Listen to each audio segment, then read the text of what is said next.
Right now tonight, a snow band is squeezing out over an inch of snow per hour across Nebraska and Iowa. The overwhelming majority of people in its path have zero idea it is already on top of them right now. By tomorrow morning, that same band will have interstates completely buried before the plows can even get out of the garage.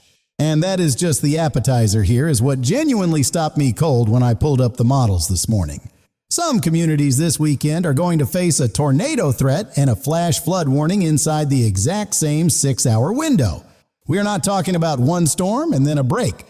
This is a carousel rolling through every 24 to 48 hours for 2 full weeks straight.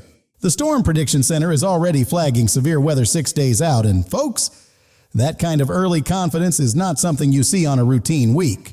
Stick with me here, because at the 5-minute mark, I'm going to show you the exact corridor where 4.4 million people are sitting in the Sunday tornado bullseye. The nighttime angle of that Sunday thread is what has me most locked in, and I will tell you exactly why that matters more than the Saturday setup. And hang around to the end, because I have got one stretch of genuinely perfect spring weather to share, not me softening the blow. Actual real deal good news. All right.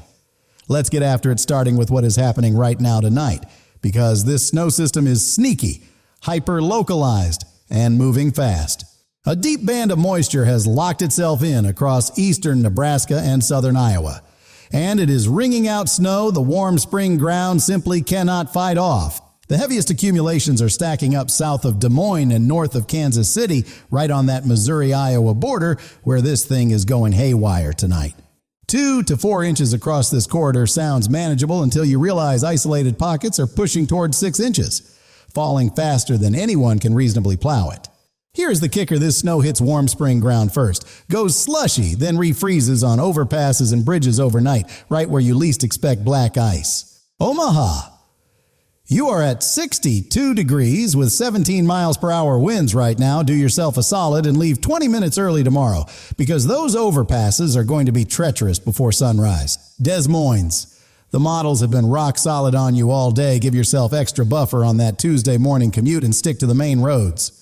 A separate snow band is also slipping southeastward out of the Great Lakes, working through Michigan and pushing into western New York State as we head into Tuesday morning. Buffalo, Orchard Park, all the way out toward Albany. Y'all might just wake up Tuesday to snow showers mixing in with that overnight chill before you even check your phone. Buffalo is already running at 45 degrees with 18 miles per hour gusts. Picking up that wind and wet snow combination is going to make for ugly travel through the Great Lakes corridor Tuesday. Before we push south, drop your exact city in the comments right now and tell me what it looks like out your window tonight. I read every single one. All right, let's head south, because while the Midwest gets this late season snow surprise, the Florida Peninsula is dealing with a completely different animal that is every bit as dangerous. A stalled frontal boundary is sitting right over Florida like a sponge, pulling in deep tropical moisture and triggering round after round of torrential thunderstorms through midweek. We are expecting 2 to 5 inches of rain on the eastern side of Florida, and y'all who live down there know exactly what that means for your neighborhood drainage. Jacksonville is at 77 degrees with 80% humidity right now. That tropical moisture is exactly the fuel these storms need to produce fast-rising floodwaters that catch drivers completely off guard. Tampa is at 82 degrees under an active urban flooding threat. Keep a close eye on your storm drains, because when they start backing up, you need to already be moving to higher ground. Miami is at 84 degrees under a strong thunderstorm warning, and good Lord, if you're flying into Miami or Orlando the next couple of days, brace yourself for serious delays. Now here is the part that genuinely gets me just north of that Florida flooding rain. Right across the Georgia state line, we have fire weather conditions unfolding at the exact same time. Think about that for a second. On one side of the Florida-Georgia line, you have life-threatening flash flooding. And right across the state line, the ground is tinder dry with critically low humidity. That means one spark in south-central Georgia near Albany, Statesboro, or up toward Panama City could turn into a neighborhood-consuming wildfire before anyone gets a handle on it. No outdoor burning anywhere in that zone until those winds completely die down, full stop, because one careless moment right now could cost someone everything they own. And And connecting all of this from north to south is a high-pressure ridge over the southeast, pumping Gulf moisture northward, the same atmospheric engine powering the biggest story of this week, starting Saturday. By Wednesday evening, a compact upper-level trough is ejecting out of the Rockies and pulling severe weather back into the high plains, Kansas, and southern Nebraska. Keep your guard up. The Storm Prediction Center has issued a marginal severe weather risk across Kansas and southern Nebraska Wednesday, driven by steep mid-level lapse rates that coil the atmosphere up tight enough to fire strong updrafts. Dodge City. Stay on alert. Wednesday evening we could see isolated strong wind gusts capable of snapping tree branches and some quarter-sized hail with the worst cells pushing through after sunset. Straight talk. This Wednesday threat is not a massive outbreak, but it only takes one rogue supercell dropping quarter-size hail to shatter a windshield you were not expecting to replace this month. Do yourself a solid and park the car in the garage Wednesday night if you are anywhere from Dodge City down toward Wichita's simple move. Zero regret. Now here is where we need to have a real talk, because this next part of the forecast is the one that has had me glued to the models all morning.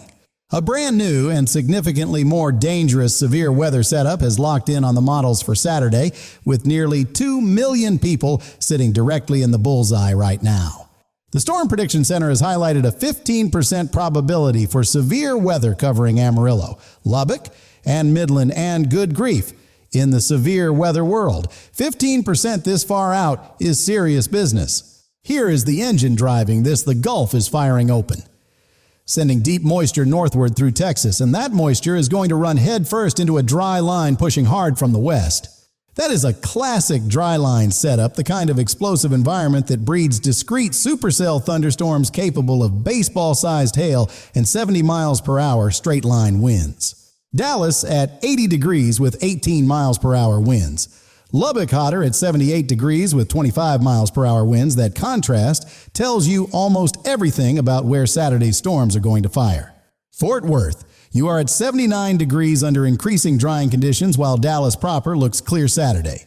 Those western portions of the Metroplex absolutely need to watch this threat closely as it develops. The hazards, I am most focused on Saturday: large destructive hail that shatters windshields, damaging winds strong enough to peel roofing right off homes, and yes, we have to have the tornado conversation with a setup like this across West Texas. You always include tornado potential, and the exact placement of that dry line Saturday afternoon will ultimately decide which specific towns see the worst of it.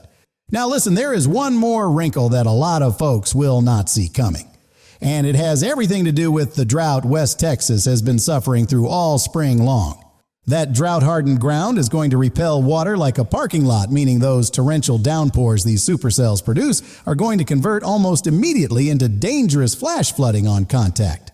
If you have any outdoor plans near Midland, Lubbock, or anywhere in the Texas Panhandle this Saturday, you flat out need a rock-solid indoor backup plan and a way to get warnings the instant they drop. No excuses on this one, folks, because when a supercell starts producing that kind of rainfall on drought-baked ground, dangerous flooding can develop in minutes, not hours. Now, here is the part that has the meteorological community talking this Saturday threat does not fade out at sunset. It actually escalates and shifts east heading into Sunday. By Sunday, that 15% severe probability shifts right into Oklahoma and Central Texas, and now we have over 4.4 million people inside this expanded threat zone. Oklahoma City, Norman, and the western portions of Fort Worth are all in this Sunday zone major metros, with millions of people who need a clear shelter plan locked in before Sunday afternoon. Oklahoma City, I'm talking to you directly. You are at 76 degrees with 22 miles per hour winds today. And those same ingredients get dramatically amplified Sunday night when the low-level jet cranks up. Here is what makes Sunday the day I am most concerned about as the sun sets. A powerful low-level jet surge pumps warm, moist air into these storms and keeps them alive well after dark. Nighttime tornadoes are in a completely different category of dangerous. You cannot see them coming. Your kids are asleep, sirens go off, and you have got seconds to react, not minutes. If you live anywhere near the I-35 corridor from Oklahoma City down to Dallas, burn this into your memory foam charged. Weather alerts fully enabled before you go to sleep Sunday night. And if you live in a mobile home anywhere from Amarillo through Oklahoma and into central Texas, I am talking directly to you. Have your shelter plan ready before Saturday afternoon arrives. A mobile home is not the place to ride out a violent supercell. Period. Know where your nearest solid structure is and be ready to move to it fast when that warning drops. Here is the number that stops me cold every single time: 9 straight days. Folks, every day from April 11th through April 19th looks favorable for severe weather somewhere in America. 9 days in a row is not a random cluster that is a locked pattern. And the Climate Prediction Center is flagging a vigorous new low-pressure system developing around April 14th and 15th. That mid-month system has the potential to bring widespread chaos across the eastern half of the country. And it is not just severe weather. Flooding is going to be a serious companion threat throughout. Colorado State University's AI severe weather models are showing a high-end event from North Texas all the way through Michigan, Wisconsin, Illinois, and Iowa for next Monday, tens of millions in the footprint. That Monday setup could be a textbook triple point, a low over Iowa, a warm front lifting through Wisconsin and Michigan, and a cold front dropping from the northwest, all converging at once. And here's the kicker tying this whole pattern together. Ensemble models are showing over 1,000 joules per kilogram of surface-based instability Saturday. And that storm energy keeps rebuilding right through next week. Now here's something I want y'all to sit with. It is easy to get numb to weekly warnings, but this is not a routine April pattern. And the data has been consistent for 2 straight days. The data has been saying the same thing consistently for 2 straight days across multiple model runs and in this business, when the models keep agreeing. You stop second guessing and you start preparing. From April 13th through the 17th, rainfall across North Texas, Oklahoma, and western Arkansas runs well above normal. Dallas, Oklahoma City, Tulsa, we are talking multiple inches stacking up on already compromised ground. Dallas and Fort Worth, listen up between the Sunday severe weather potential and the multi-day heavy rain building into next week. Your flood-prone neighborhoods need to be thinking ahead right now. Tulsa at 78 degrees with a critical fire weather watch in effect. The shift from fire danger to flash flood risk can happen frighteningly fast across the southern plains when these storm systems roll through. Turn around. Don't drown, burn that phrase into your memory if you are in a flood-prone area from Texas to Ohio, because water on a road is never the safe bet it looks like. Let's walk through where specific cities stand right now in the Ohio Valley, because the flooding situation there is already serious before another single drop of rain falls from these incoming systems. Indianapolis under an active flood watch along the Tippecanoe River at 50 degrees already at moderate flood stage. And any additional rainfall this week does not need to be exceptional to cause serious problems. Fort Wayne at 48 degrees, flood warning active along the St. Joseph River. Not the time for wait and see if you live near that waterway, because the ground has nowhere left to put more water. Columbus is at 52 degrees with crews monitoring river levels after recent storm damage. The entire Ohio Valley needs to stay glued to local flood guidance all week as the next heavy rain approaches. Cleveland under a flood warning along the Cuyahoga River at 50 degrees 0. Wiggle room left in that river, and the rest of Ohio needs to be thinking the same way about local waterways. Cincinnati, 56 degrees and water levels already rising. The combination of saturated ground, elevated rivers, and more rainfall on the way keeps the entire Ohio Valley in my crosshairs every single day this week. Detroit is at 46 degrees still, dealing with the EF1 tornado aftermath from April 4th, with another severe weather round possible next Monday. Emergency plans need to be refreshed and shelter locations clearly known. Chicago at 48 degrees with 15 miles per hour. Winds today, Tuesday, looks manageable, but heading into next weekend and especially next Monday, Chicago and northern Illinois need to watch this threat zone carefully. Now, heading out west for a minute, because that part of the country is dealing with a completely different crisis that feeds directly back into the overall pattern we are watching all week long. Phoenix baking at 94 degrees under an extreme heat watch with 15% humidity, dangerous for outdoor workers and elderly residents. And that is the headline of a much larger western drought situation. Las Vegas at 90 degrees with 10% humidity. Sierra Nevada snowpack is measuring at 0 inches at some monitoring stations right now, and that is a serious water storage crisis heading into summer. Denver is dry and clear at 65 degrees. That dry western air mass is a key ingredient Saturday because you need that dry line pushing east to trigger the explosive supercell convection we are tracking. Kansas City at 65 degrees with 19 miles per hour winds. Those gusty plains winds are the atmosphere setting the table. And by Saturday afternoon, the main course arrives across West Texas as supercell thunderstorms develop. Now, I promised you good news, and here it is, straight talk. No spin, there is a genuinely beautiful stretch of spring weather hiding in between all of this mess this weekend. For the broad area covering Alabama, Georgia, South Carolina, North Carolina, and eastern Tennessee, Saturday into Sunday looks like some of the most pristine spring weather you could possibly dream up. Brilliant sunshine. 0% chance of rain. Perfectly comfortable temperatures in the lower 70s, the kind of weekend that makes you want to throw every window open and just breathe it all in. Nashville at 72 degrees under clear blue skies. And that gorgeous stretch holds right through the early weekend if you have been waiting for a perfect Saturday after a rough, stormy stretch. This is it.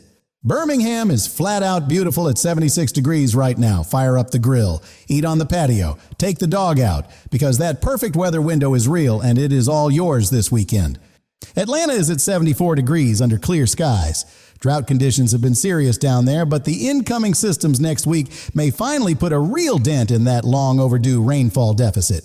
Little Rock, Memphis, and New Orleans looking at a very nice Tuesday across the Mississippi Valley. Enjoy that calm, folks, because this pattern does not stay quiet for long once late April gets going.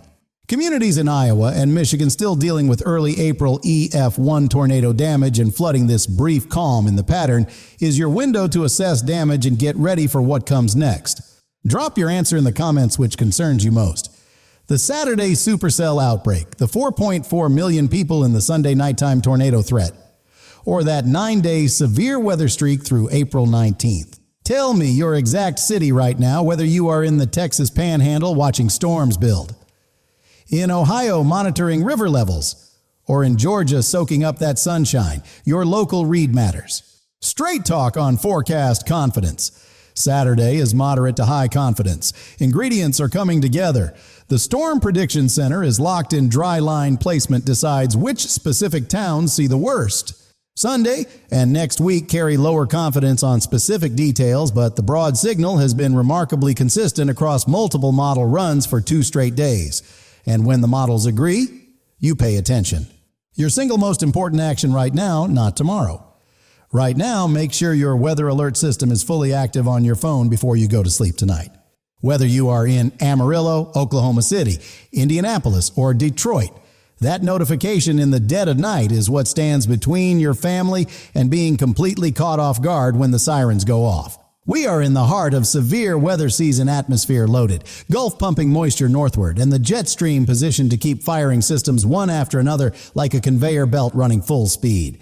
This forecast evolves fast. Within 48 to 72 hours, the Saturday dry line position tightens. The Sunday low-level jet forecast clears up, and the specific town-level picture sharpens considerably. What I can tell you with full confidence, this is not social media hype. Not someone drumming up clicks. This is a legitimate volatile spring pattern flagged by professional meteorologists nationwide. Drop your city in the comments. Tell me your biggest concern for the next 10 days. And as this forecast tightens, I will come back with the most specific guidance I can give you. Remember 4.4 million people in the Sunday threat zone right now. 9 straight days of severe weather potential. And that number shifts as models update over the next 48 hours. Come back tomorrow, because what develops between now and Saturday morning is everything in this kind of pattern. And you are going to want to see what the overnight model runs show. Stay alert. Stay prepared. Do not let that beautiful Tuesday sunshine fool you, because calm and dangerous in this setup can be separated by less than 24 hours and less than 50 miles. We will track every development in this pattern all week long. Stay safe out there. Folks, 4.4 million in the Sunday bullseye, 9 straight days, and 1 perfect weekend hiding right in between.